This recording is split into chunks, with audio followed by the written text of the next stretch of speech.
Welcome to RP... Damn it, you had to make noises. Welcome to RPG Book Club, the podcast where we play a little bit of a video game and talk about how it makes us feel. I am Elias, Sailor Eli, Warren.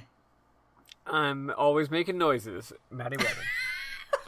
I am Bernard Houck. I never make a noise. Nope, he's completely silent at all times. By God, this Bernard will be silent. Like the Drape Runners. Yes. Oh. The first completely silent podcast host. And you know what we put in him? Cotton balls. Wow, our start to Twin Peaks is really fast today. Yeah. That's gotta be a record. I'm gonna miss Bernard so much. We need to make Sam watch Twin Peaks. We really do. It's so good. It is. It's amazing. And then we can open our new podcast, Run Silent Run Podcast. So, anyway, we're playing East, I guess. Wait, hold on. Combination Blade Runner and Twin Peaks podcast. Run Silent, Run Blade. Perfect. That's silly. It is. Okay, sorry, yeah. Go on. Whew, I am loopy today. Okay, yes, we're playing East. We're finishing up East 2, Ancient East Vanished, the East Chronicles, the Easening. Books 1 and 2. Yes. The final chapter. 385 over 2 days. HD remix. Jeez. I think we're all a little loopy. Anyway, before we get into that, how was everybody's week? Time has ceased to mean anything to me, and my sleep schedule has been non-existent. All I've been doing is, phasing in and out of sleep and, doing work from home and playing Animal Crossing, New Horizons, and Pokemon Shield. And I beat the entirety of Pokemon Shield and have nearly completed the Galar Pokedex in a week. God damn. I haven't been doing anything else. My eyes have hurt really bad the past few days is another thing that's happening. I don't know why, but yeah. Okay, I'm done. Cool. My week was very similar to Bernard's. Time has definitely lost all meaning. It's funny. I still go to bed at night. I still work my same hours. I still have breakfast, lunch, and dinner at similar to the normal times. But yet, despite that, my weeks are still like amorphous blobs that are not divided into days. Like you'd think they would be because of what I just said. I still follow most of the rules of a day, but I think part of it is just the fucking context of the world and the way that it is, but also and just the weird liminal space that we're all in. But also, I guess just the fact that I don't go hang out with my friends or anything like that, right? I don't necessarily have to follow a normal sleep schedule. I still do, but there's no particular reason, right? It's just feels arbitrary. Someone on Twitter said that these past few weeks have all felt like the week between Christmas and New Year's. Yeah, exactly. Exactly. That's a good way of putting it. But yeah, so I'm definitely feeling weird. But I've also been playing a bejesus amount of Animal Crossing New Horizons on my Nintendo Switch video game console. Time has not lost all meaning for me, because I still am aware of when I'm between the hours of 4 p.m. and 9 a.m., because that's when it's theoretically possible to catch a stringfish. Not that I fucking have! Not that I would ever catch a goddamn stringfish. Yeah. Today's the last day, I guess. Those stringfish. Okay, how do I put this in Final Fantasy 14 terms? I don't know. You know how last week you told us how much time you spent fishing? Yes. We've been doing that in Animal Crossing, except we haven't accomplished anything because we can't goddamn get a stringfish. You don't even get to be in the top 100 fishers in, Exactly. in Animal I'm Crossing. not. Yeah, I'm in the top infinite fishers because I'm ranked along with everyone else that has caught 0 stringfish. Also, the stringfish are seasonal, so after tonight they're not going to exist anymore. Oh, we just fucking missed it. Unless they're available from 4 p.m. to midnight tonight. They're probably available till the next day cycle starts.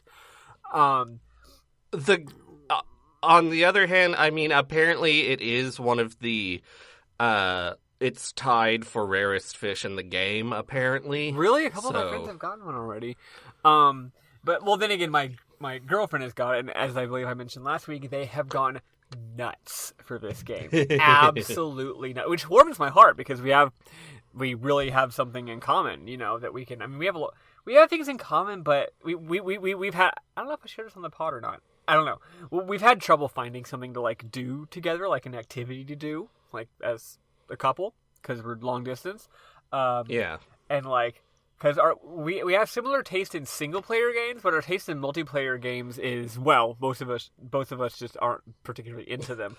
I was about to say you don't like multiplayer games. I mostly am not into them, and they don't want to play. They don't want to get Dragon Quest Builders 2, for example, or play Halo.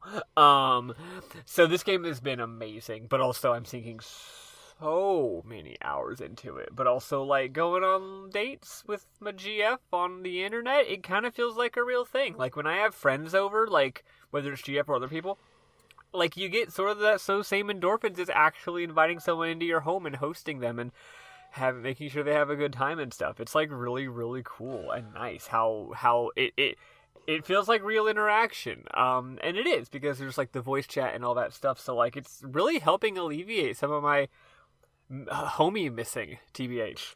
I totally agree, and it's especially nice because my island is rad and I get to show that off instead of being embarrassed by the state of my house. Yeah. It's really weird how much better I am about cleaning and also putting effort into my wardrobe in this video game than I am IRL.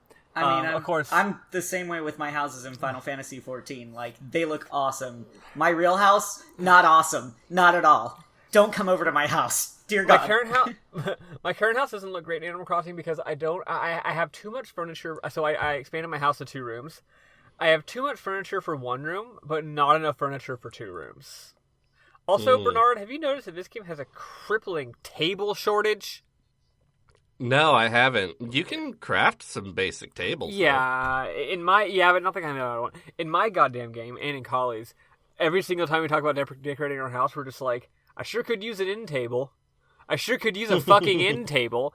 Collie has taken to doing the little single square bookshelves and turn them around backwards to make end tables out of them. But it's like, I'm still using cardboard boxes for end tables, which feels very authentic to real life, which is nice.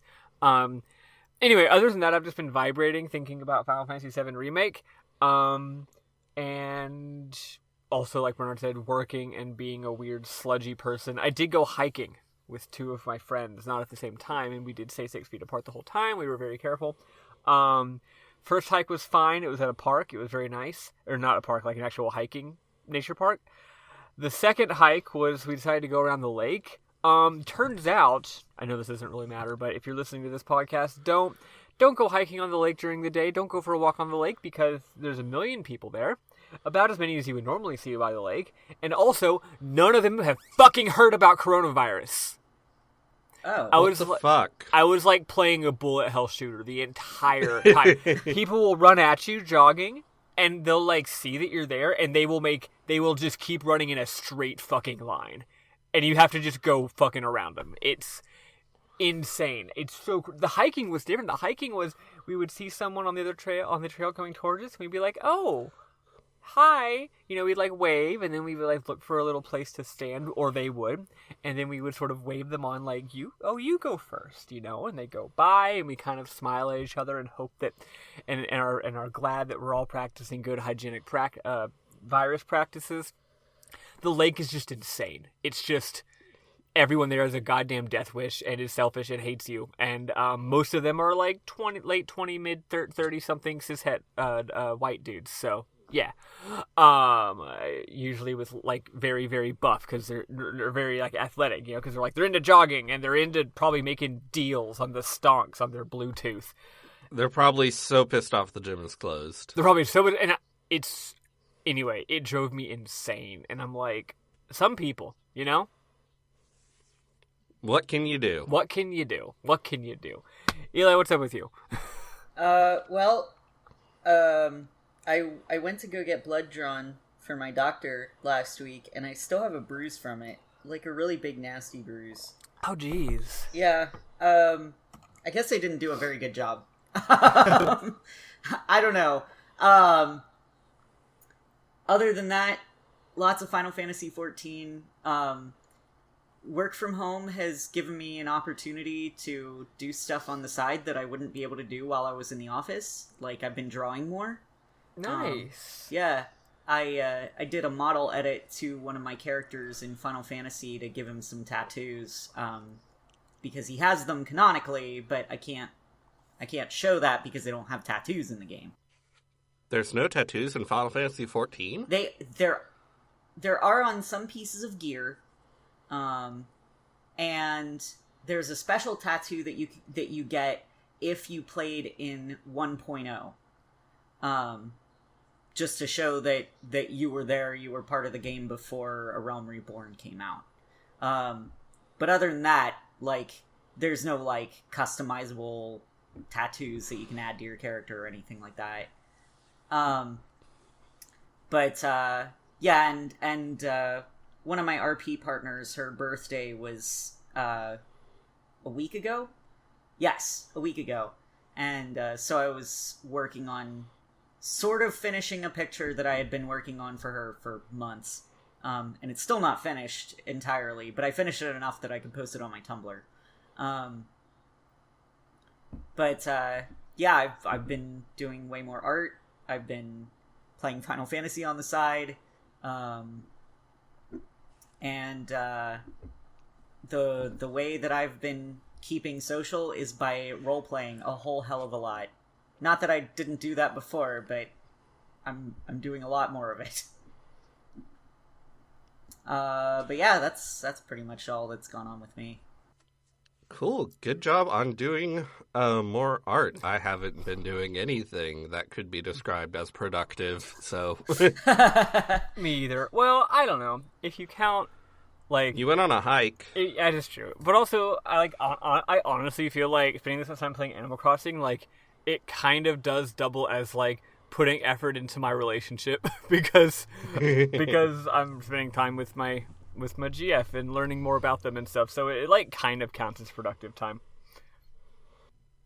Yeah, it sort of feels like I'm strengthening my social links.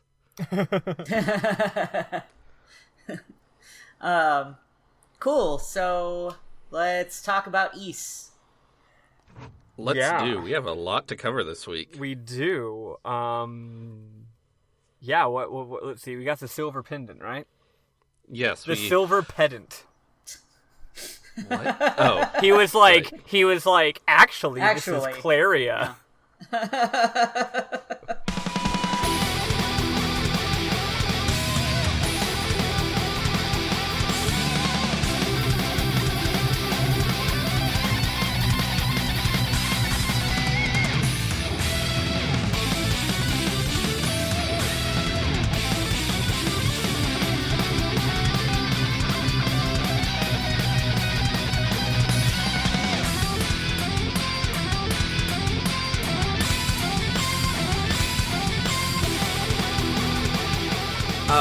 So, after we use the silver pendant with the goddess statue, we appear in the west wing of the shrine. Oh, no. And before we can make a joke about Aaron Sorkin, we find ourselves in the east wing of the shrine. It's like 2 screens away. As we step outside the corridor, we get a call from Hadat, who says, Adel, there's a boy here to see you. He says he has urgent news. Please come back to the village so we can speak of this face to face. Wait, is the reason we got from the West Wing to the East Wing so quickly because we were walking fast down a hallway while making quips while a camera was tracking us, so we didn't stay very long there? Okay, I'm done. But be careful. Get here when you can. Don't rush. You'll let your guard down. I love that. I didn't have a lot of time because I had spent most of my time playing Animal Crossing and Pokemon Shield instead of East 2, Ancient East Vanished, the final chapter. So I was following a guide, and the guide was like, you can go back now, but it's a lot faster to not do that. So, and go back later. So I didn't go back at this point. I left it at on red and just kept going. Eventually, we're going in and out of corridors. And we find a door, and we can hear guards speaking on the other side in demon language. So we equip the altar magic, and we go through, and we talk to them, and they say, one says, the key to the water control room is missing. I wonder if Keith took it. And the other one, who I just noticed is named Maryland, says, I chased Keith down this way a little while ago, but he managed to escape through here. So we continue further, going down that way, and we come to a room with a staircase heading down. A demon in front of the staircase says, who I notice is named Charles with 2 A's, says, we finally got the traitor Keith cornered down below. It's just a matter of time until we catch him now. So we head down, and we are in another section of the subterranean canal. Here we find a demon who talks to us if we approach him in human form, and he has a portrait, and he's kind of hot. He says, you're the one who helped me when I was locked in the Bernard Bless lava prison. My name is Keith. I lost control of my emotions, so I ran away from the guards and hid here. You need to contact the goddesses, right? Then what you need to do is go to the goddesses' palace. From what I can tell, though, the only way left to get there is to slip through this canal. Go to the water control room. Once you're there, close the water gates to dam the canal. That's the first step. Here, I've got the key. Take it. Consider it my thanks for your help in the lava prison. I'm going to stay here for a while and try to calm myself. So he gives us the floodgate key. The door it opens is in the other section of the subterranean canal where the runaways' hideout is. Luckily, we can warp there with return magic, so it's not a big fucking federal issue. Yeah, thank God. They're good about return magics. Like, not the hideout and now the goddess place both have it. It's great. Yeah. So we go into the room where the lever to change the floodgate is. There are 5 creepy dragon statues in there for some reason. And it's very spooky, but all we do is we pull a lever to lower the water. And, we pull the lever.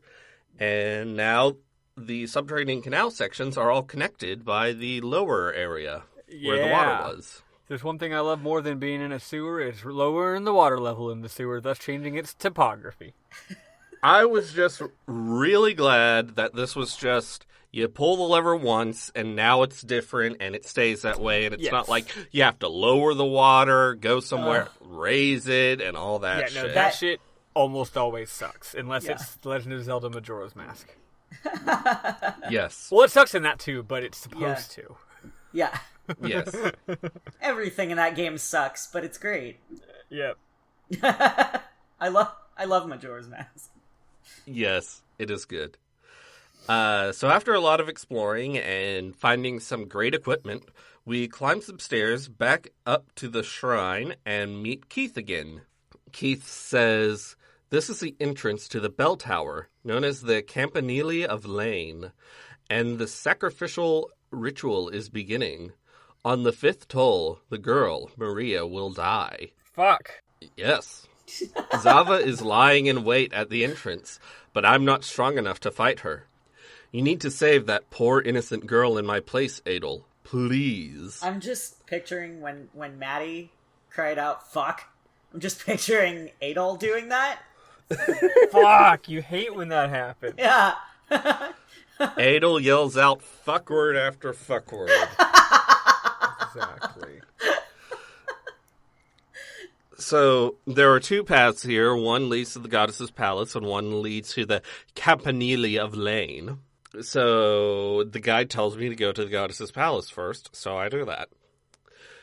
We enter and see two statues of the goddesses, and the graphics here are beautiful. Yeah, they are. The faint figures of two blue-haired women appear before them, and they say, "It is good that you have come. We have great need of your strength.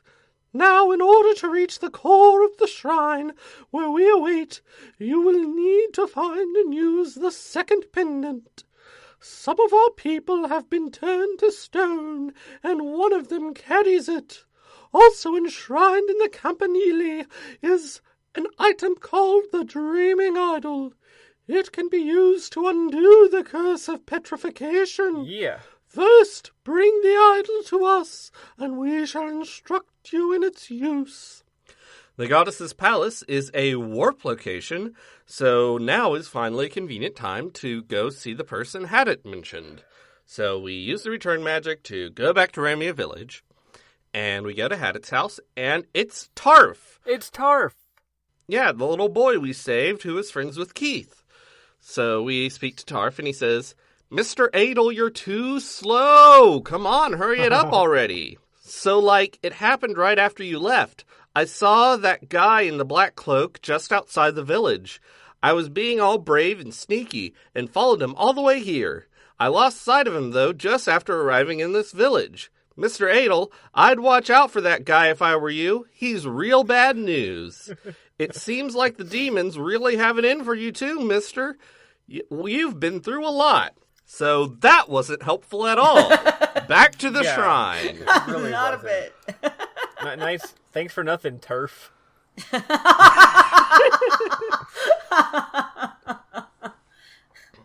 Oh, that kid has such an unfortunate name. Yeah. Maybe TARF stands for Trans Accepting Radical Feminist. Ooh. I like it. Yes. So we go back to the shrine because TARF is useless. And so near the entrance to the goddess's palace is another pathway that leads to the Campanile of Lane. And we all learned the word Campanile for the first time from this game. Inside, we find Zava and two of her minions. And they say some basic-ass villain stuff that you have to listen to every time you fight her. They really do. And then Zava turns into this giant, freaky octopus thing. And the minions turn into bats. And the bats attack. And, Maddie, how was this boss in the TurboGrafx version? It was pretty tough. Although I had a hunch I had missed an equipment somewhere, and it turns out I did. So I ended up getting the I think it was a sword I was missing. And then in addition to that, actually I think I found all that equipment later. I think maybe at this point I just bought. No, yeah. There was some kind of equipment I was missing, and then in addition, I think I might have gained like one level because it was a right at this point the man, okay, so for most of this game, leveling up has been a big slog. It's also been largely unnecessary.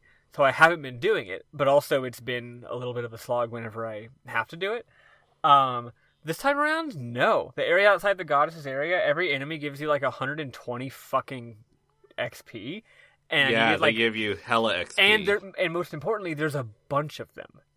And they're super easy for me. So it's like almost no danger to myself. So I kind of just wiggle my way back and forth, spawning and despawning and murdering them left and right. It took me, I think 7.5 minutes to get to level up. Actually, I think it took less than that, but I was like timing it right. I was like, okay, how long does it take me to get from this level to this level, right? And then I was like multiplying it by how many experience points I needed. No, sorry, it took me like 4 minutes. 7.5 was later. Anyway, by the time I actually fought the boss again, it wasn't too bad. I really enjoyed it. Really, really fun boss. What's the design of it like for you? So, there start out being two bats that fly around like crazy and shoot projectiles at you. and you have to run around and try to shoot them with your fireballs. The Hawk Idol is really useful here, or if you found it, the Falcon Idol, which is like the Hawk Idol, but better. And so you have to run around and try and shoot them. You can't hurt Zava at this point, and I believe she's shooting projectiles at you too, so you just have to dodge those. But you kill the 2 bats, and there are 3 bats, and you have to kill them. Then there are 4 bats, and you have to kill them. And then you can finally fight Zava, and Zava herself is actually pretty easy. Once I actually got to that phase of the fight, I beat her in 1 try. But the bats were pretty tough. Nice. Mine was much more simple than that. It's the boss is in the top of the screen, and the boss is in the top of the screen doing nothing, and you can't hurt her. And there's 4, not exactly bats, more just, I don't know, Delios. And the Delios are flying around. There's 4 of them.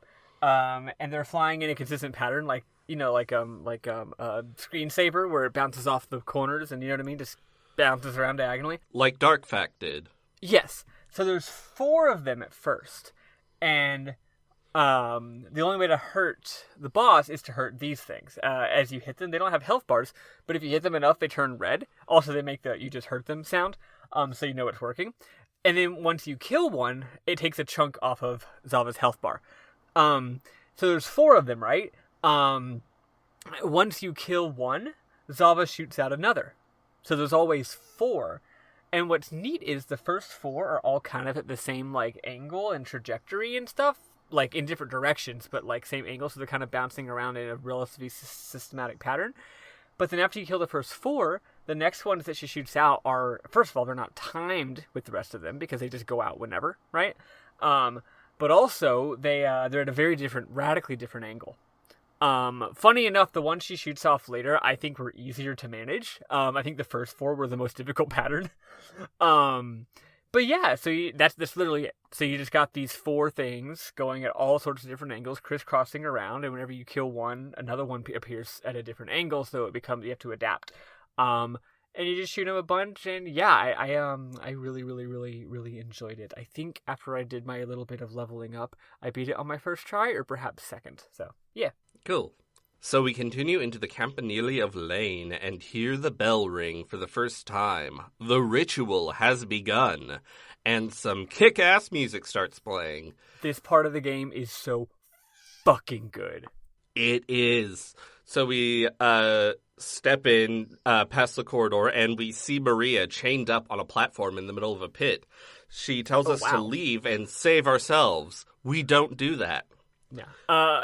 On mine, she was just kind of there on the ground. Nothing cool like chains or a pit, but she was on the other side of like an energy barrier, so. Okay. When you said she was just there, I was like, so why didn't you just grab her and leave? There was an energy barrier. I'm like, hi. And she's like, help! But don't actually do it, run away. Yeah. Did your version in your game, did this whole dungeon have no enemies? Yeah. So this is just a plot set piece. You don't normally get lengthy, elaborate, no combat plot set pieces on games this old. Wasn't really a thing at the time, you know? Yeah. I mean, when I think of something like that, like, I think of that being a revolutionary thing in Final Fantasy VII, where you climb up all the stairs with no enemies. Exactly, yeah, that was like a subversion, you know, like a funny subversive thing. And a lot of modern games, especially post The Last of Us, will have lengthy, you know, more thoughtful segments of no combat. More like post Gone Home and that whole indie walking sim craze. But yeah, this game was in like 1988 or something. Yeah. And, you're just running up this tower, and it's a long way. And as you go, you're hearing the bell toll more times, and this really great music is playing, and it's, like, really cool and dramatic. And while we're going up the tower, we see a chest behind a barrier, so we don't get it. It's also because we're in a hurry. Yeah, that's the reason. Not because there's a barrier behind front of it. We could never be distracted by treasures in such a time. Yeah. So we get to the top right as the bell rings a fourth time, and we see dolls. And he says, "Such a brave warrior you are, Adel. I'm truly impressed that you've made it to this lofty height. I suppose I shall do you the favor of explaining to you the ritual you are about to witness. The ancient priests of this land lived over 700 years ago, but their descendants still reside in East today. The intent of this ritual is to root out and exterminate them, for you see the priests' progeny are sickeningly heroic. Those of priestly blood are the most likely to come rushing in, brandishing a righteous indignation. Or perhaps we'll simply get lucky and the priest's descendants will be among the sacrificial victims themselves. In any event, those of priestly descent must be killed. Thus our orders are to cut down all who enter these halls. Now the bell has tolled 4 times. And this last shall be the sweetest." And it says, the bell atop the tower rang for the 5th and final time, cutting the stillness in the air. Mine, my 4th bell was really good as well, though I forget what it said. 5th one was, the 5th bell rings without remorse. Ooh. Yeah, right? It's fucking good. That is ominous. All you can do is reflect upon your own inadequacies, your utter powerlessness. I believe you understand, then. Then Dolls disappears, and we rush back down the tower to see if Maria is okay, but we do stop along the way because the barrier that was guarding the chest is gone. Maria can fucking wait. Inside, we find the Dreaming Idol. So, cool, we have that.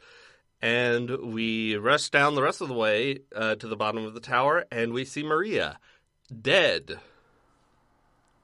Fuck. Well, Damn. Adel cries out, "Fuck!" Our perfect streak of saving people has been ruined. But we've got to keep trying to save people anyway, because that's what we do. So we take the Dreaming Idol to the goddess's palace, and they say, "You have brought the Dreaming Idol. You can use it to restore those who are petrified to their normal selves. Please bring the Black Pearl here when you have recovered it. Observe, there is a recess in its forehead. If you place the Black Pearl there, you can awaken the idol from its dream and dispel the curse upon the people." So, if we remember, Tarf had the Black Pearl. He did. So, maybe Tarf isn't useless. So we warp back to Ramia. And we say, "Alright, Tarf, here's your one chance to not be useless. Lay it on us, buddy." Yeah. And Tarf is like, "Oh, I fucking lost it." After I got to Ramia Village. There's a hole in my pocket. I guess it fell out. Never mind. He's still useless. Still, we regret to inform you that Tarf is still as useless as always. Yep. So we ask around the town to see if anyone has seen a Black Pearl, which is just like a tiny little pebble-sized thing, so who would have seen it? But Gorto says he saw a man in a black cloak bend down to pick something up a while ago, and so that was probably it. And we don't like men in black cloaks in these games. They always turn out to be bad. So fuck, that was probably Dolls or Sephiroth or someone. or darn it, the bad guy from Shenmue, whatever, damn it. Oh, what's his name? Lu Bu. Just kidding. That's a different. I make jokes about this character often enough. You'd think I'd remember when I actually had when the pressure was on, but I guess not. Okay, I'm looking this up. Fong. It is something Lee. Oh, no, Lan Di. Lan Di. That's it. I just remembered it. Yeah. So yeah, sailors, black cloaks, Lan Di, Sephiroth. It's all the same. Lan Di, who famously wears a black cloak. No, he doesn't, but it's just similar to me. Also, hey, if the hero in this game does something bad, if he has a recurring habit that he just can't kick, is that an Edelweiss? Oh, what is Edelweiss? It's a flower. And a song. Yes. It's a folk song, also featured in the musical The Sound of Music, but also it existed before that musical. The past few minutes of this podcast have been an absolute disaster. Sorry. So what happens next in this video game? So we head back into the shrine, using our Ultra Magic, of course, to get past the guards. And the gatekeepers are like, oh, hey, the meeting is finally over. Lord Dolls apparently recovered something that brought the meeting to a sudden close. What was it, you ask? Beats me. Something extremely important, that's all I know. So we go back to the meeting room, and we're able to enter this time. It's empty. There's no one in there. But the Black Pearl is there. We take it. That was really easy. They're like, hey everyone, here's the important item I brought to the meeting, and they're like, cool, let's agendize it. And they're like, and then someone else is like, we are not changing the agenda again, you fuckers. And they're like, okay, let's just leave the pearl in this room while we go somewhere else. It's like, apparently the size of a pebble, so I don't know why Dolls couldn't have just kept it in his pocket. That wouldn't be safe. I mean, it didn't work for Tarf. You gotta put it somewhere safe, like in an unguarded chest. It wasn't even in a chest in this version. It was just sitting on the table. Oh yeah, well mine is a furnitureless room, so. Because all these meeting rooms, yeah, because this place is a startup. But yeah, we got the pearl. This part of the game is weird. Like, it sort of feels like they forgot to put in a side quest. So, yeah, we go back to the goddess's palace, and it says, as the Black Pearl was set within the dreaming idol, a faint glimmer emerged from its darkened depths. God damn. And the goddesses tell us, break the curse of our people. The final battle draws nigh. We have called the priest's descendants to come join us here in the shrine. It won't be long before they arrive, and all are gathered in the ancient underground core of Ys. Please hurry to them. Travel to the top of the Campanile, and raise the idol toward the heavens to undo the spell of petrification. So we head back to the Campanile. Question, what's a Campanile? It's like a bell tower. It's an Italian word. I think it's like a specific kind of bell tower. In my game, it was just belfry, so I figured it was the same. Falcom, or whoever localizes Falcom, seems to like stupid words like this. Not stupid, but unnecessary, obscure words, because it's just a bell tower, but some fucking Andrew Hussey in the group was like, I know the word campanile. See, I actually really like the choice of belfry for mine, because it's a little bit different than bell tower. It sounds more old-timey and archaic, which I think it literally is, but also it's very, like, rustic, kind of like how I keep talking about the series, how it seems biblical to me. Like, it's not elaborate and pie in the sky, it's just, like, rustic and like, normal and low-key. It's like, yeah, it's a belfry, just like the kind you have at any church. Also around New Castlevania. So, in the Campanile, we notice Maria's body is gone. And we're like, that's weird. That's not what should happen with bodies. Unless someone, like, moved it, or it got eaten or something. Exactly. At the top, we use the idol, and there's a bright light and stuff. So, time to check on the runaways. So we warp to the runaways' hideout, because, again, thank goodness, that's a return warp location. And they're okay. But one tells us that Lilia has gone missing. God damn it! Another tells us that there was someone else turned to stone, so we should check on them as well. And you might remember we found who appeared to be Seda turned to stone, so that's probably who they're talking about.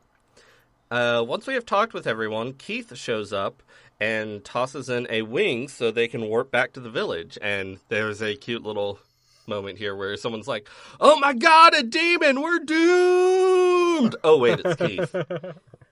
So before they leave, Bots gives us the gold pendant, which he found in the Sanctuary of Toll while working in Rastini Mind. And he says, I found it in, what was it called? The Sacred District of Toll or something? And I think that in previous versions, the Sanctuary of Toll had been localized as the Sacred District of Toll, so that might be a funny reference. In mine, it's called the sacred area, I think. That's a dumb thing to call it. I don't know that's exactly what it is, but it is a weird phrase for sure. But it's not district. So we swear to Bots and the others that we'll save Lilia. Hopefully that'll go better than saving Maria did. And they warp away. So we search the subterranean canal for the spot where we saw Seda before, because we've probably forgotten where that was. But eventually we find him, and he introduces himself and says he came here to save Maria. We're like, funny story. So did we. It didn't work. And it's not working. And this is every time we go to Solomon's Shrine. And we go to the Campanile, and we try to save Maria, and it doesn't work. It never works. That's a bit of a obscure reference. Seda is heartbroken, but thanks us for trying to save Maria. He gives us his sword because he doesn't need it anymore. He says it was passed down through his family for generations, and that there's also a matching suit of armor in his home, and Hadat will likely give it to you for saving him. Why didn't Seda wear the armor when storming the shrine? I don't know. Also, why can't he take his sacred sword and go save the goddamn kingdom on his own? I don't know. He's like, well, you're here. I'm done. Because we have red hair, and that means we're cooler than him. Disagree. For the listener at home, I have red hair. Anyway, it's the Claria sword, the strongest sword in the game. We go back to Hadat, and he sees that Seda entrusted us with the Claria sword, so he gives us the Claria armor. He says it was passed down in their family to be given to the goddess's chosen hero. Yeah. That's us. Seda apparently hasn't used a wing to get out of the shrine, so I guess he forgot to buy one. But can he get out of the shrine without a sword? No one is asking these questions in the game. So apparently he's just in the subterranean canal without equipment now. Hopefully that's okay. Anyway, we head back into the shrine and go to the goddess statue and use a gold pendant, and we warp to another area. And we go down, and we're in the subterranean canal, and we say, God damn it, we have to go through the subterranean canal again. But luckily it's a really short area, and we find ourselves in the underpass, which is this cool spooky place. And we go through, and we find Dolls, and Dolls says... What voice was I doing for Dolls earlier? Doesn't matter. It was bad anyway. I'm not actually putting effort into these voices, as you might have gathered, so it doesn't matter. Adel the Red, at long last you've come. I never suspected you to be so strong, but this is where it ends. I will utter a prayer over your mangled corpse. The hopes of the goddesses will fall into ruin on this spot. I was born of the essence of magic. No parlor tricks granted you by the priests will have any effect on me. So the battle starts, and we can't use our magic. We have to hit him with our Clarius sword, like it's East 1. Oh, shit. So we kick his fucking ass. Yeah, he's really easy, and I beat him on my first try. It's so fucking funny. And I'm pretty sure, that's a joke. That's the joke, right? He's like, ha, you can't use your magic. And you're like, fine, I'll just beat the shit out of you with my sword, idiot. And, I have the Clarius sword. It takes, it's so easy. There's no way this is just, a balance issue on their part. I love it. It's fucking rules. It took zero effort. I mean, it didn't take zero effort for me, but I did beat it in one try. And I think I had, half my health left, so... Yeah, exactly. So behind where Dolls was before we kicked his ass, we see a giant gem-looking thing similar to what we saw in the opening. We approach it, and we are warped to the core of ancient East. And there's a chest next to us. It contains the shield magic, which I never used. Really? Huh. What's weird about that? Oh, the final boss is so goddamn hard, I can't imagine not using the shield magic. Oh, it didn't occur to me to try to use it. I just sort of figured, I can't use my magic for this one either. But I guess not. So we step onto a weird platform thing and descend into a freaky technology-looking place. And spooky music is playing. Down a hallway, we see Tarf. He says to hurry up because everyone's waiting for us, and he'll explain what's going on later. And we're like, okay. Are you going to continue to be useless? Probably. Further in, we see Maria. She says that Keith brought her here after she collapsed in the tower. Apparently, her bracelet had absorbed all the energy intended to kill her and saved her life. And we're like, okay? Further in, we find a dead end. Keith breaks through a wall and says to come that way. And we're like, how did you get on the other side of that wall? There's no path to the other side of that wall. Okay. And the wall wasn't already broken. Okay, TBH, you know who rules? Okay, Tarf sucks and is useless, but like, shoutouts to Keith. Keith owns. Yeah. Keith is a goddamn G, and he has come through for us so many times in this game. Yes. Big shoutouts to Keith. So we follow Keith through the hole in the wall that he has created, and he says the goddesses await, and Gorto is a bit farther ahead. And we're like, okay, I guess Gordo's here. Gordo was the guard in Ramia Village. Ah, that's who it was. I knew he was from the first game, but I did not remember who it was. No, he's from the second game. Oh, Ramia Village, right, yeah. So Gordo stands next to a barrier, and he says the goddesses are probably past it, but he doesn't know how to get through. Then he sees something move down a hallway, and he's like, oh my gosh, is it a demon? So we are going down the hallway, and it keeps giving us messages like, something darted through the shadows, something like that. But we follow the darting shadows down the passage, and we find Lilia. Yeah. And she says she was drawn here and managed to get through the shrine with a ring's protection. 2 girls gave it to her and told her to give it to the one she seeks. That's us. She gives us the goddess ring. Nice. And if we talk to her again, she's like, maybe the ring could break the barrier. And if we go to Gordo, he'll be like, that's the goddess ring. Maybe it could break the barrier. So we put on the goddess's ring, and it breaks the barrier. What a shock. Yeah. So that barrier didn't end up being too big a hurdle. Yay. So we set through and find ourselves warped to a boss arena from East 1. I'm pretty sure this was the arena at the bottom of the mine in East 1. The door to the dungeon is sealed shut, so we can't just go out and explore the entire world of East 1. But there's another door to the northwest that takes us to a room we might remember that has a large door flanked by 2 pedestals. And in East 1, we couldn't get through this door. But now the pedestals, instead of being empty, have the figures of 2 blue-haired women on them, surrounded by scary magic-looking stuff. If we approach the door, we're knocked back, and some entity that looks sort of like the gem thing from the opening, but also like sort of has a scary skull face in it, appears and says, oh, no, God, this is a long one. What?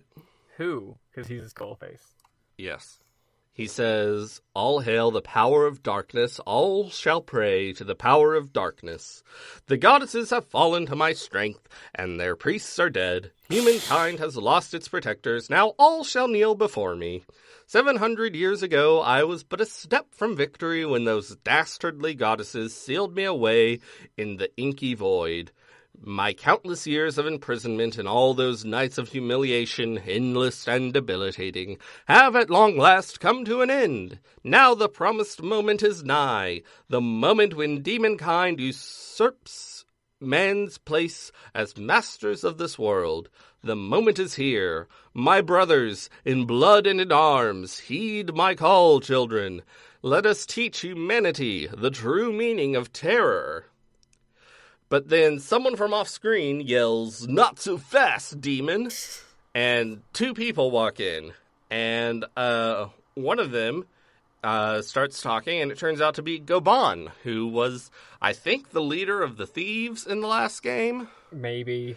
He's from the last game. I'm pretty sure he was a leader of the thieves. That sounds right.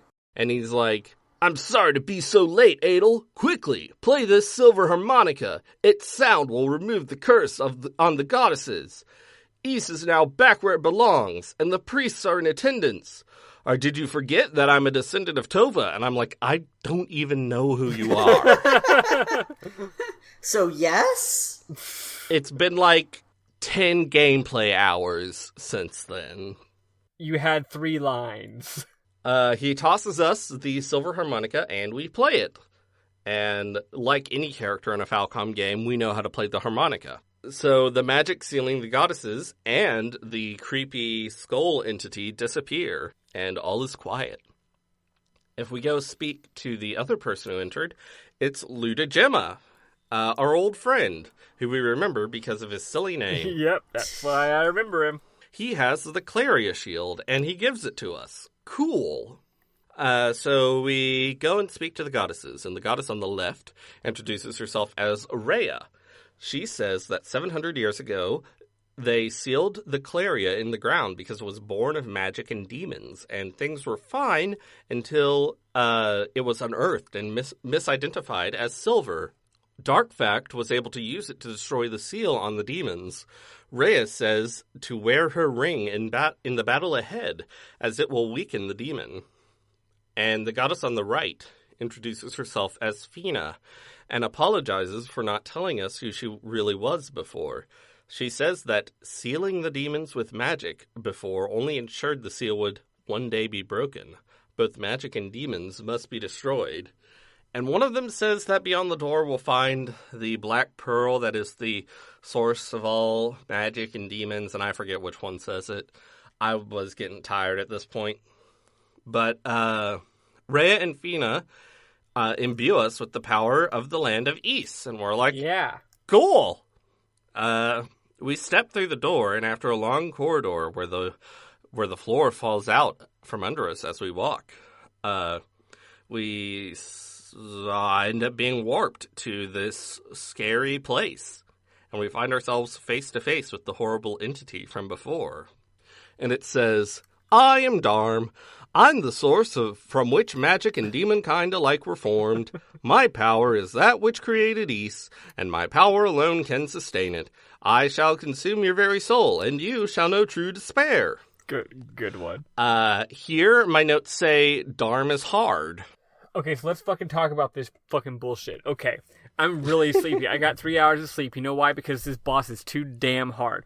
I'm good at games. I'm pretty goddamn stubborn. I could not beat this guy. I actually fucking gave up, which is a lot for me. Yeah. I gave up because I realized that the amount of percentage I was from between where I currently was and beating him was too much. Like, if I'd been getting him down to, like, 1 hit point, I would have been like, okay, one more try, I gotta do this, right? But I couldn't get more than 90% of his health off. Like, So, like, eventually I was just like, and that was even after I took a break to go level up. Something I didn't realize in this game, is that the amount of experience points you get from enemies goes down. Yeah. I didn't notice that. Those enemies I told you earlier who were giving me, like, 120, if you're on the third to last level, aka level 60 out of 62, they give you 7. Yeah. Cool. And once you get to level 61, which I did, they give you 3. Jeez. So I did not go to level 62. But I did go from 60 to 61 thinking it would help me. It helped me the tiniest fucking bit. Yeah, so this boss, okay, so what happens? There's just rocks falling on you constantly. That's just it. Yeah, in my version, he is flying around, and it's like this black pearl with a bunch of, black wings and a sword and stuff. And it's flying around, and you have to run into it to hit it, just like Ys 1 and just like Dolls. And in my version, at least, like you're on like a donut-shaped arena, and in the middle of the arena, these rocks appear and shoot at you. And they're actually pretty easy to dodge, but the problem is Darm also shoots out these little shmup bullets at you, which are pretty hard to dodge, and it's really hard to dodge both at the same time. That sounds like I would have had a better time with it compared to mine. But Eventually, he goes into a second phase where he has, like, angelic wings coming out of him instead because he's a JRPG boss. Yes. And at this point, he does different attacks, and they are also, they're like, I actually think they're easier to dodge, but Easier? if you just find, yes, but if you just find yourself in the wrong spot, they kill you really quick. Yeah. So it's really tough. So, Maddie, what happens in your version? Because it sounds like it's different. In mine, the battlefield is still donut shaped, although it's a little bit different. It's like it's not symmetrical. It's wide and a little bit thin, and the hole is in the upper portion. So you basically stay in the lower portion. If you go up to the top, you're not going to have any room to like maneuver or react. The bullets or rocks or whatever don't come from the center; they come from the top. So it feels like it's just raining rocks down upon your head. And it's always 3 at a time. Are they at a time? I think they're always at the same time, or at least close to this. They come in like bursts of 3. And they're going in all kinds of weird diagonal directions. They don't always come from the same spot. They just come from the general top of the screen. So they're like crisscrossing and going in different directions, and it's like 3. 3 more. 3 more. Like maybe that's about the tempo of it. And meanwhile, Doom is not flying around but teleporting. So he'll teleport into a spot and then chill there for a couple seconds and then teleport again and then chill there for a couple seconds. And that's it. And it's very, very simple, but it's super goddamn hard because the bullets are just coming at a really weird angle where it's just really tough to get around them. And also, the bad guy teleports fast enough that, like, you know, he might appear and he's too far away, so you just gotta ignore it and wait for him to teleport again. Or the place he teleports into, you don't realize is making you run right into where the rocks are coming from. Yeah, it's just tough. And the reason I mentioned the shield magic is, for my version, the shield magic is utterly essential. Because he hurts you a shit ton and has way too much goddamn health. So the only way you're really gonna get an edge is the shield magic. The shield magic just drains itself. Every second or so, or every little bit, it drains 2 MP, and according to this point, I have 255 MP and 255 HP. So it's draining over time, but and while you have it on, nothing hurts you. But it drains over time, but also whenever you get hurt or take damage, whenever you take damage, it takes a bigger chunk of MP. So I think it takes 7 MP, or there may be more like 5 after you gain a level. So you basically equip that as long as you can until it's depleted. And then you start taking damage, right? And like on my best run, I got him down to 50% health before my ring ran out. But it's just hard to sustain it. Like if I had kept going at that rate, I would have won. But then I would slip, right? And lose it, because it's just a very, very, very fast battle. And also, frankly, a lot of RNG, a lot of luck. You gotta hope he goes to good positions and you get good patterns.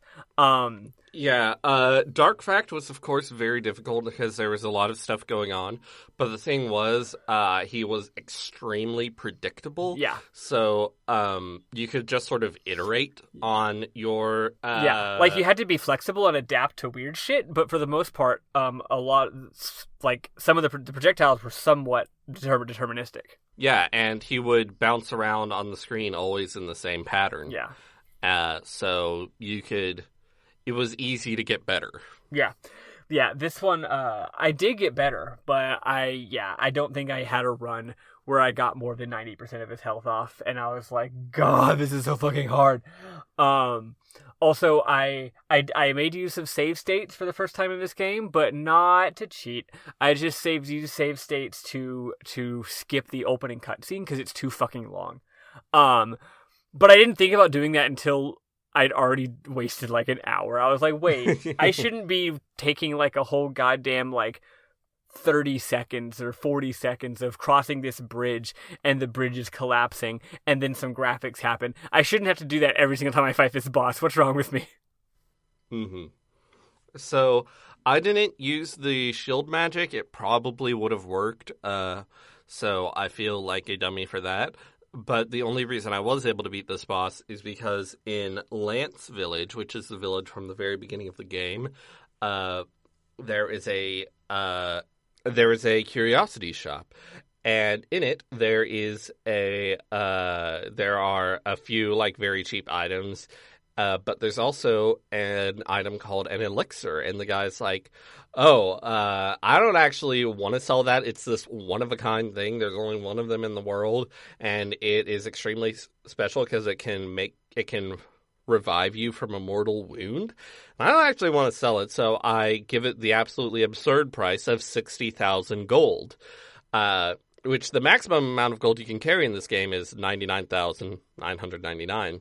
And I had not bought anything, I think, since before entering the Shrine of Solomon, and I did not have enough gold to buy it at that point. So yeah, it's a lot of gold. So I went and I grinded gold for a little bit. It didn't take me long to get to 60,000 after that point, but I bought it. And so basically you just equip it and you get a second life bar for this boss. And that's the only reason I was able to beat it. Nice.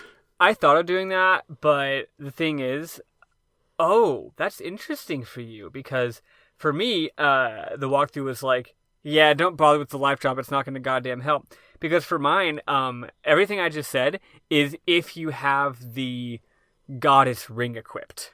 If you don't have the goddess ring equipped, everything happened. He and the rocks move about twice as fast. So they're just shooting at you rapid fire, and there's no way to dodge it. And also, I think everything hurts you more damage-wise as well. So, like, you have to equip the goddess ring, so you cannot use the life drop. In this game, you have to use the goddess ring as well, but rings are their own equipment. There you go. That would have made sense. Yeah, not in this game, weirdly enough. Unlike even though the previous one was. But yeah. That makes sense as a design decision. I mean, hey, there's a really expensive item that you've never used. Final boss, time to get it. But I just guess they messed that up on the TurboGrafx version because you can't. Mm-hmm. Whoops. I guess you could have used it for dolls. I suppose. So eventually we beat Darm, or we don't. How did Bumpy McSquiggums do against Darm? I think he two-shot him. Damn. What? Yeah. I was surprised too. Like, he had kind of a rough start, but yeah, I'm pretty sure it was second attempt he got it. Are we sure there wasn't any movie magic? No, he tends not to edit his videos. Or at least he doesn't edit anything out of his videos. So, like, all of his grinding and stuff, he just kind of chit-chats and... Damn. Like, I've watched him do many attempts at several bosses, but, yeah, he definitely one-shot Doll. Huh. The World of long play that I watched just to get the ending of the game.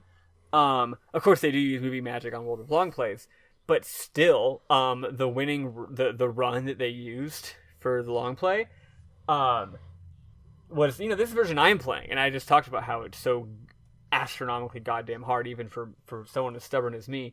They beat him with like 50% health left.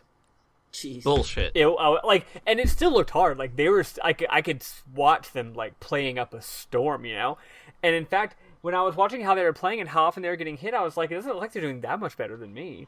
But like, it adds up. Dodging a rock here and there adds up, and it was just excellent play, basically. But it wasn't like pro strats or anything. They were just doing the same thing I did, but better, right? Like, it's not like there was a trick to it. So yeah, like, cool boss. So, after defeating Darm, there's this bright light, and we find ourselves on this beautiful terrace during the Golden Hour. And the goddesses and the 6 descendants of the priests are there, which, by the way, that's not how descendants work. You don't have exactly one descendant 700 years after you live. That's funny. So, there is this very long scene where, gosh, I took screenshots of every line in the scene expecting it to be a lot shorter than it was. Yeah. But it's a very long scene where Tarf and Maria and Gorto and Ludijima and Goban and Lilia all explain that they are descendants of the priests. But the most interesting one is there's also this dude you don't recognize, and he's like, hey, I'm Keith. I'm no longer a demon. So sorry if my appearance surprises you. And he's still hot, but he is kind of hotter as a demon. Yeah, I like it better as a demon. Same. So he says, magic has vanished from the land, and with it, so too the curse placed upon me. And he just talks about how, as a demon, he was, like, losing his mind. And he remembered when his sister was killed by the demons, and her last words were that she pitied the demons. And he didn't understand that at the time, but after becoming a demon and when he held the Black Pearl as a demon, he, like, felt like a demon. And he's like, they're just like creatures that can't create, they can only destroy, they're completely ruled by dark desires, and I understand how tragic that is, blah, blah, blah. So, also his sister's name is Marl, which is interesting. That is an interesting because of the game we're playing next, which is Chrono Trigger, to remind everybody. Yes. Eventually, everyone is spoken except Fina, and Fina and Adel sort of look at each other, and you can totally tell they're sort of looking at each other, even though it's just sprites. Agree, yep. But Maria's like, I think we're third wheels here. We should probably let ourselves out. And I mean, you're not a bunch of third wheels. You're a third wheel and a fourth wheel and a fifth wheel and a sixth wheel and a seventh wheel and an eighth wheel and a ninth wheel. Yeah. But everyone but Adel and Fina leave. And Fina's like, there's so much I want to say. I don't even know where to begin. After you rescued me from the depths of the shrine, I stayed at Jebba's house for a short while. I feel like I understand everything now. I never knew so many wonderful people lived in this world. There's no real need for goddesses or priests.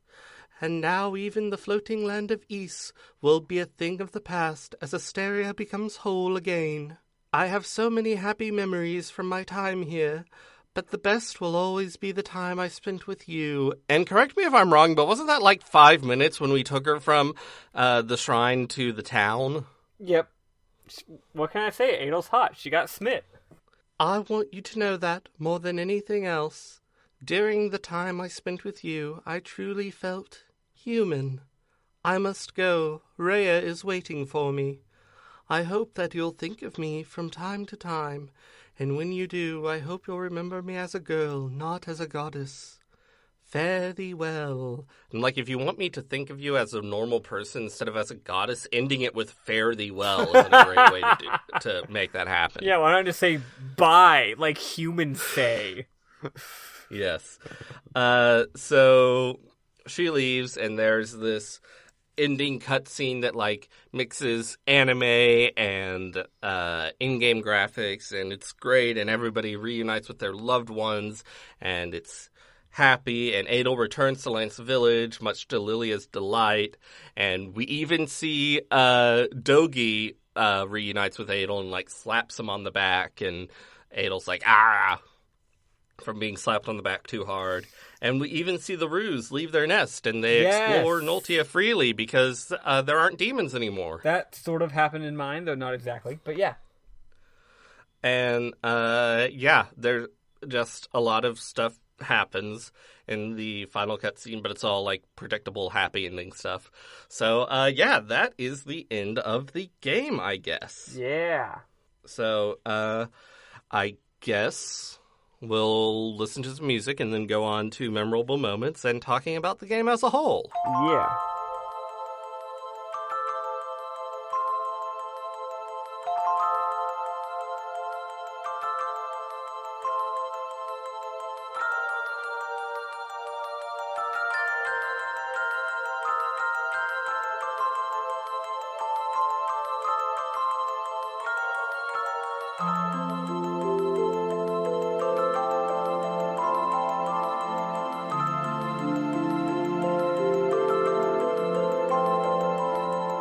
All right, so who has memorable moments?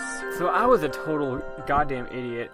I kept hitting the screenshot button to screenshot my memorable moments, but I was accidentally hitting the screenshot combo that saves your screenshot to the clipboard and not as a file. Oops. Oopsie doopsie. I realized my mistake in the run-up to the final boss. Oops. Whoops. So, yeah, there was a number of them that I forgot. I still have a couple, though. Eli, you go first, though. So I don't have any specific memorable moments. I thought this was an interesting game, though. I'm sorry that I couldn't bring myself to play it. It just would have... You would have died.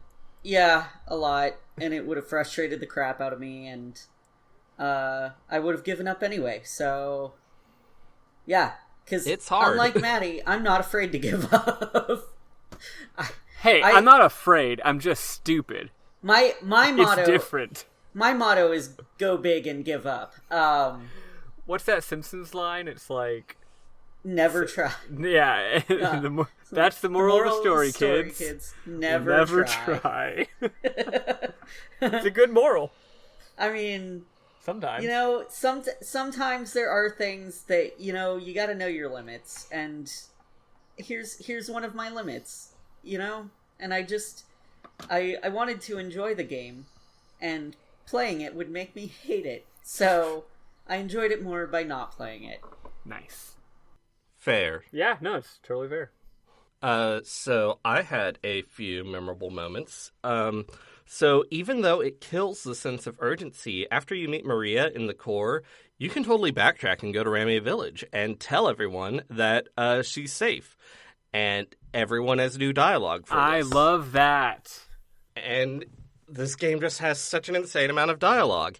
And similarly, and also I just want to note that it seems like at the end it's just suddenly Gobon is like, Issa's fallen back down to Asteria, but there actually is like foreshadowing to that and like suggestions that Issa's slowly lowering as you go through the game, but it's all like NPC dialogue, never a good place to fit it in my notes. Also, when you're in the tower, there's a lot of graphics that suggest that, which is cool, at least in my game.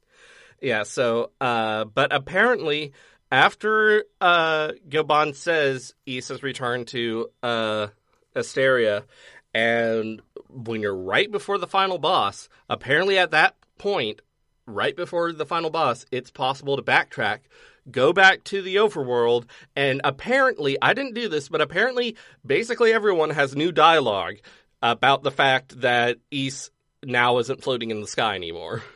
So it's just absolutely wild how much dialogue there is in this game, and I love it for that. And even this old-ass version of the game does a good fucking bit of that. I at some point during this week's playing, I did go back to a previous area for some reason, and there was new dialogue.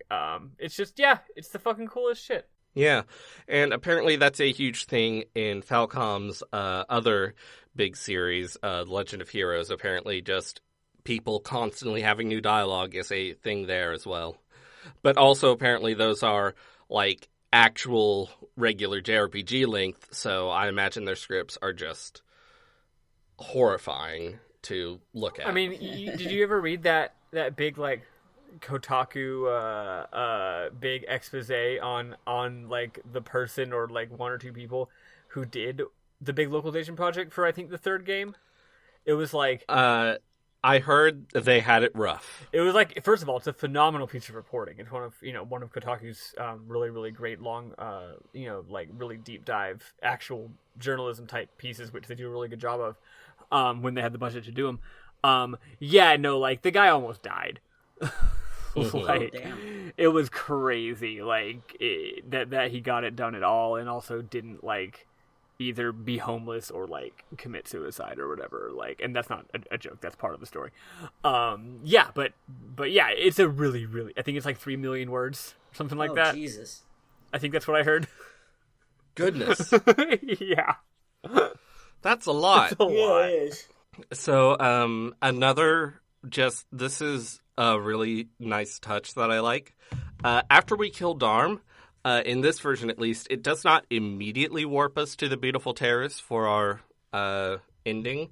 After you kill Darm, you stand there and you have to wait as your MP drains down to 0 because magic is disappearing. That's cool. So, mine was certainly already yeah. 0.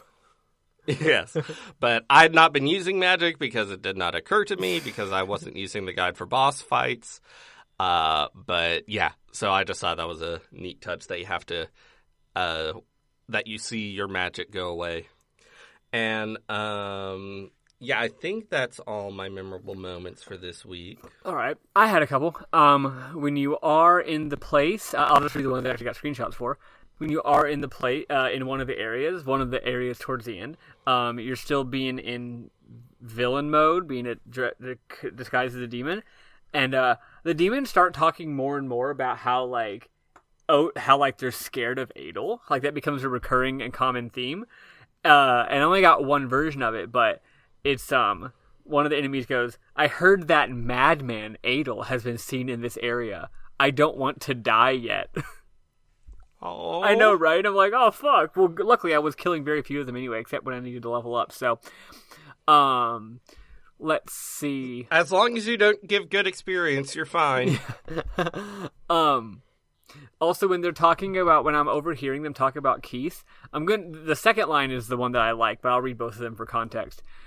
I heard that the key to the water control room is missing. Could it be the traitor Keith who stole the key? And the other guy goes, "I was chasing Keith and I was right on his tail, but then he pulled a fast one and I lost him. Sorry, sir." But sorry, there's not two people. There's only one person. He's saying this to you, which is why I find it very humorous. Some beautiful graphics. The goddess area is goddamn beautiful. Just such great uses of palettes in this game. Another great line. "The wizard has cast many of our people to stone. One of these unfortunate souls has the pendant." I just like how they call him the wizard. When you are in the tower, they do cool stuff with the background in this my version of the game. It does like what I can only describe as something that's like parallax, but I think maybe TurboGrafx couldn't like do parallax or something. Wait, that's not true. We could totally do parallax. Anyway, whatever they're trying to do, it looks really jittery and weird, I think, because of technical reasons, but it makes it look even more cool. The game just straight up says, "This is the final battle. Good luck," before you head into the final door. Nice. Which owns. And then I'm not going to bother sending you screenshots this time around, but good lord. Oh, one more. When you're talking with the bad guys after the final battle, another good sentence. This is Keith. He says, "Since you eliminated the source of evil, my green goon curse was lifted." Yeah, it's good stuff. Also, this next sentence, I'm pretty sure this next line of dialogue is meant to be the narrator. So when you talk with Fina, it says, "Fina and Adel are gazing into each other's eyes." Now, the next line of dialogue, I think is coming from one of the people in the room, but the game doesn't say who's talking, so it seems like it's just the narrator again. And the narrator says, "Well, I guess we should let them be alone." And I'm like, are they talking to us, the player? Or are they saying like, "Hey, let's not watch this part"? But no, then Turn the game console off now. But then the next line is, "That's a good idea, Maria." So I guess that was Maria talking there. Yep. And then just again, beautiful 80s anime graphics. Also during the credits, I was looking at the voice acting. I should have mentioned. I was not exactly dunking, but I was kind of making some jokes about the really cheesy like 80s like King Arthur ass voice acting. It's all mostly very good. It's just a certain style that is very, outdated nowadays. But yeah, I was looking at, so I decided to look at the voice actors to see if I recognize any of them, because they all sounded like maybe voices that I'd recognize. And Dallas was Jim Cummings. Oh. Yeah. Very, very prolific, famous, important voice actor. Yeah, that was the only one that I recognized, although maybe the other ones, y'all, I don't know. Alan Oppenheimer, Michael Bell, Shannon Beatty, Luis Valance, Bruce Lenoyle, Thomas H. Church, Dan Gilvezan, David Starry, and Debbie Derryberry. I don't know. No, I don't recognize any of those names except Jim Cummings. Not off the top of my head. Yeah, it makes sense. Dallas probably has the most lines of dialogue in the game. But And also, I mean, you want a good scary villain voice. exactly. Jim Cummings Yeah. can do that. But yeah, He's really good so at that. I thought that was really neat. And Wasn't Jim Cummings, didn't he play Robotnik in the good old Sonic the Hedgehog cartoon? I was the looking him up last night, and Sonic I don't Sat AM? know if I saw that on his Wikipedia, but he's very prolific, so maybe I just missed it. I'm gonna check that. Dude fucking whips, though. Yeah, overall my thoughts on this game are that it's fantastic. I especially love the Ys 1 and 2 version. I'm glad I played the Master System version, but part of me almost wants to go and play this whole game again to get 1 and 2, because the idea of this being just one game, it feels like such a huge adventure. Like, it feels like we have gone a very, very, very long way from where we started, which is what gives it that, that's what gives the story that epic feeling, right? Where you think back on, oh, remember all that stuff from the very beginning of the game? Wow, things sure were smaller and different back then. Like, and it's especially true when it's like, no, this is literally 2 entire games. They just stitched them together into one consistent story. So, like, you had this whole adventure, and then you went to a new land and went on an even bigger adventure that was even crazier. And then they tie it together in the end in a way that makes it all seem like it's coherent. And it just gets really epic. The graphics get so fucking cool by the end. It doesn't compare. I know technically this isn't an 8-bit game because I'm playing it on the TurboGrafx CD, but like it's still an 8-bit game. You know what I mean? Like it's not going to have the elaborate plot and set pieces of a Super Nintendo game. It's not Final Fantasy VI. It's not Chrono Trigger because it didn't. It's because it's a remake of a game made from an era when they didn't have remotely the ability to do that kind of thing. So like as far as like 8-bit styled games go, those kind of stripped down style games that are always a little bit clunky, always a little bit more sparse than what you'd expect from like a Chrono Trigger type game. This might be maybe my all-time favorite game from the 8-bit era. It's up there at least. It's really fucking good. Mm-hmm. I did just confirm Jim Cummings was Robotnik in Sonic Sat AM, which is the good one where it's like serious and Robotnik is actually fucking terrifying. Yeah, it's really good. Also, I'm sending a picture of Keith in the Chronicles version so Maddie can see what we're talking about. Oh, nice. Love to see a picture of a hottie. Oh, overall, to wrap up my reflection, sorry. I also would 10,000% recommend this version. I'm sure the version y'all played is also awesome, but if you are interested in playing this game, at least take a look at the TurboGrafx CD version, listen to the music, look at some screenshots or video, and if the aesthetic just bowls you the fuck over, then this might be the version for you. I really love the Chronicles version, though I'm sure I would love the TurboGrafx CD version too if I played it. Whoa. And dude's hot. And yeah.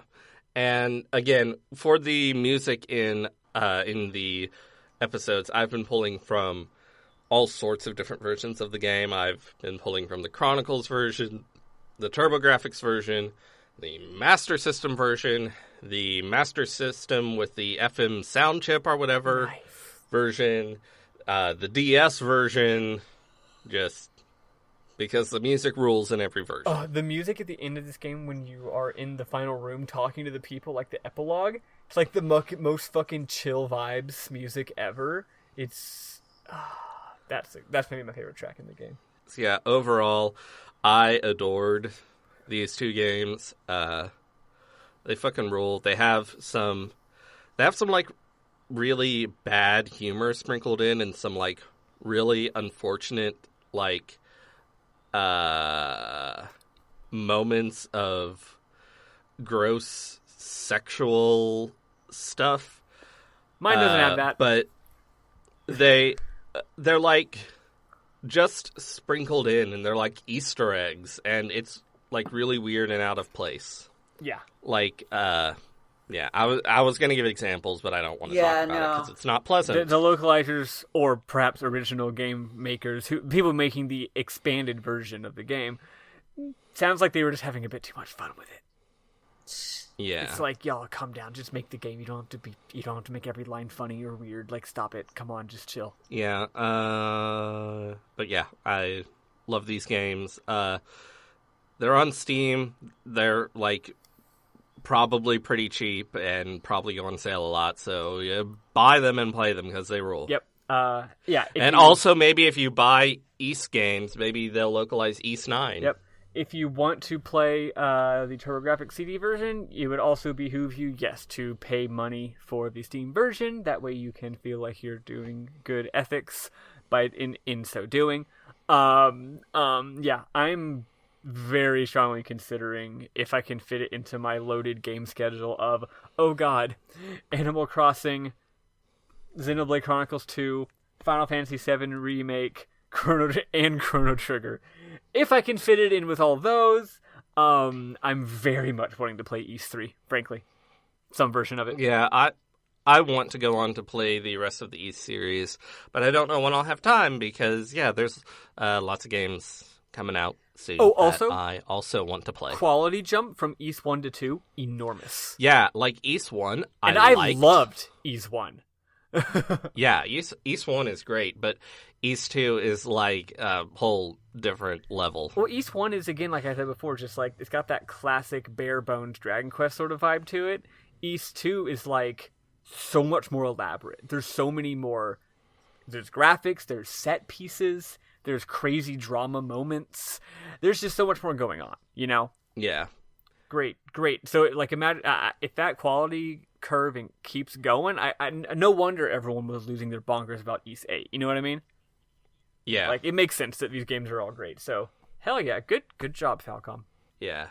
So next week we have our movie night, for which we are watching some portion of the East anime. There's an anime based on East 1 and 2, and I don't think we've set in stone how much of it we're watching, because watching the whole thing would be too much. Yeah, sadly, so maybe we'll just watch the East 1 portion, or we'll figure it out. Yeah.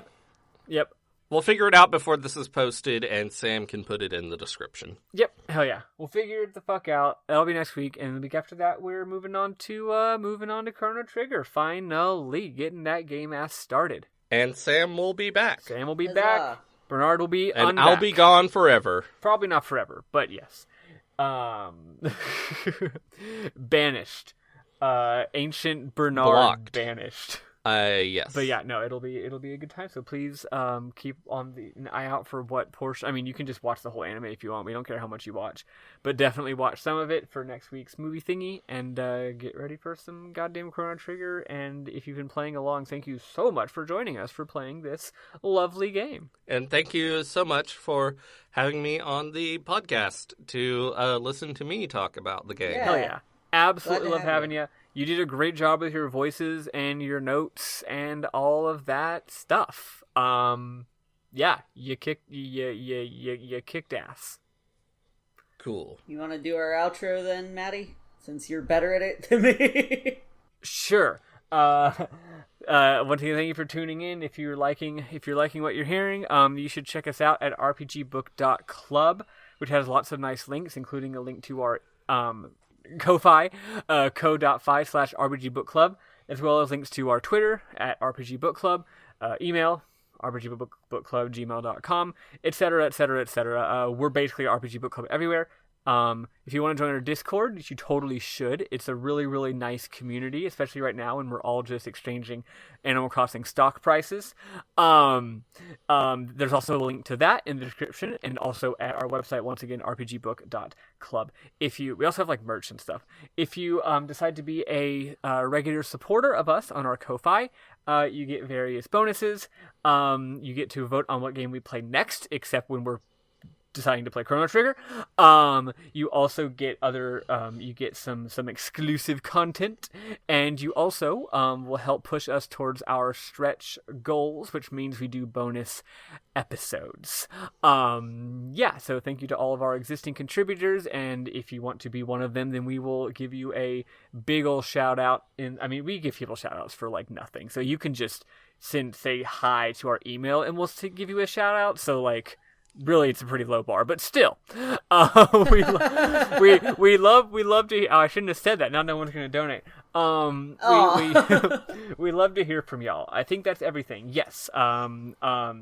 So yeah, join us next week for movie, and join us 1 week later for Chrono Trigger. Start gearing up to find some way of playing that game, because it's an all-time goddamn classic. If you've already played it, you know what? Time to play it again. It's got 12 endings, or 16 endings, or however many endings it has. So get ready to play it again and get the same ending you got last time, because you like it that way, god damn it. And it's not even that long. And it's not even that long, yeah. Cool. Yeah, I think that is everything. Thank you so much. This has been RPG Book Club. I'm Maddie Grace Webben.